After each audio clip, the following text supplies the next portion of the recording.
আসসালামু আলাইকুম, welcome to Moni's cookbook. আশা করছি সবাই ভালো আছেন।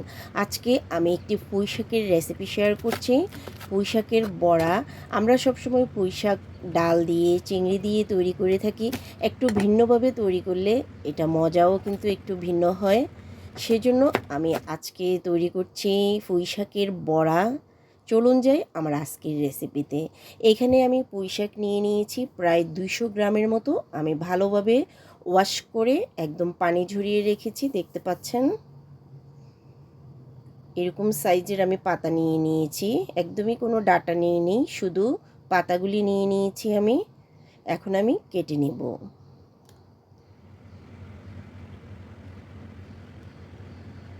সবগুলিকে এভাবে সমান করে নিয়ে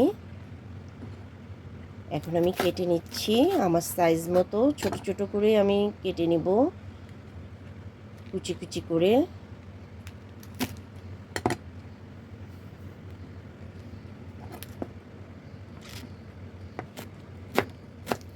একঘেয়েমিভাবে শাক তৈরি না করে আমরা এইভাবে শাকের বড়া বানিয়েও খেতে পারি।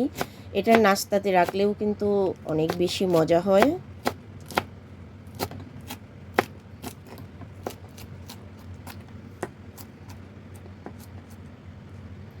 এভাবে লম্বালম্বি করে ঝিরিঝিরি করে আমি কেটে নিয়েছি।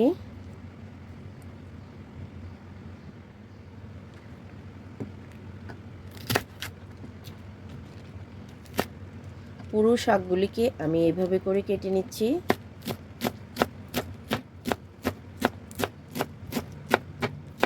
এটা আপনারা যে কোনো শাক দিয়ে করতে পারেন, কলমি শাক অথবা পালং শাক দিয়েও করা যায়।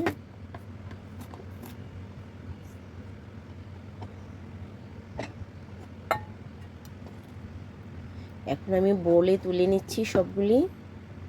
সম্পূর্ণ আমি কেটে নিয়েছি, দেখতে পাচ্ছেন। শাকের সাথে আমি যেসব উপকরণগুলি মিক্স করব আমি একটি একটি করে সেটি দেখিয়ে দিচ্ছি। এখানে 1 কাপ পরিমাণ আমি ডালের পেস্ট নিয়েছি। ডালকে ভিজিয়ে রেখে আমি ব্লেন্ড করে নিয়েছি।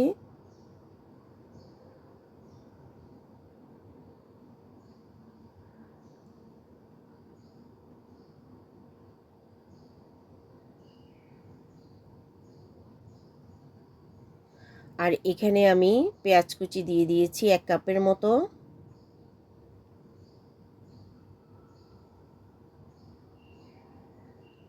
এখন দিয়ে দিচ্ছি আমি রসুন কুচি 1 টেবিল চামচের মতো।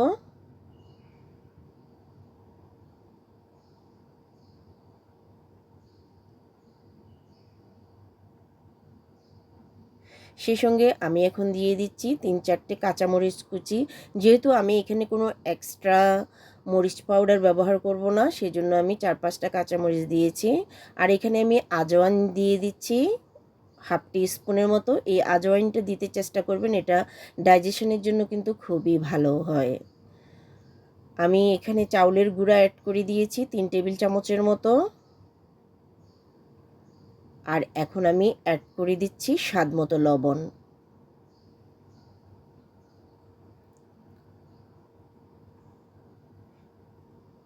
এখন আমি হাত দিয়ে শাকের সাথে সম্পূর্ণ উপকরণগুলি মিক্স করে নিচ্ছি ভালোভাবে।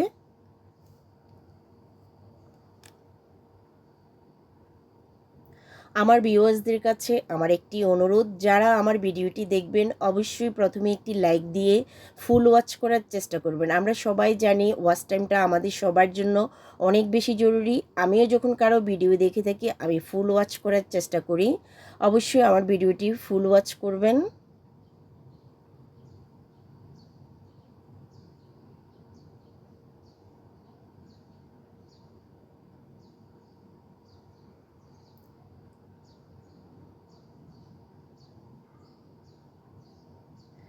ভালোভাবে আমি মিক্স করে নিয়েছি।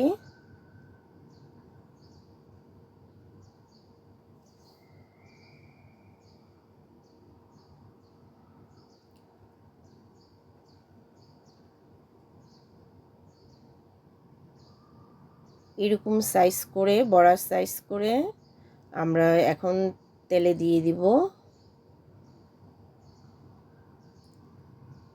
আপনারা আপনাদের পছন্দ মতো সাইজগুলি করতে পারেন, ছোট করতে পারেন, বড় করতে পারেন। আমি তেল বসিয়ে দিয়েছি আর একটি একটি করে সবগুলি দিয়ে দিচ্ছি ফ্রাই প্যানে। বড়ার সাইজটা আপনাদের উপর ডিপেন্ড করে, আপনারা ছোট করেও বানাতে পারেন, বড় করেও বানাতে পারেন, যে যার পছন্দ মতো তৈরি করলেই হবে। 2-3 মিনিট পরে আমি উল্টে পাল্টে দিচ্ছি। এটা বেশি সময় লাগে না, 4-5 মিনিটের মধ্যেই হয়ে যাবে। তৈরি হয়ে গেছে, এখন আমি তুলে নিচ্ছি।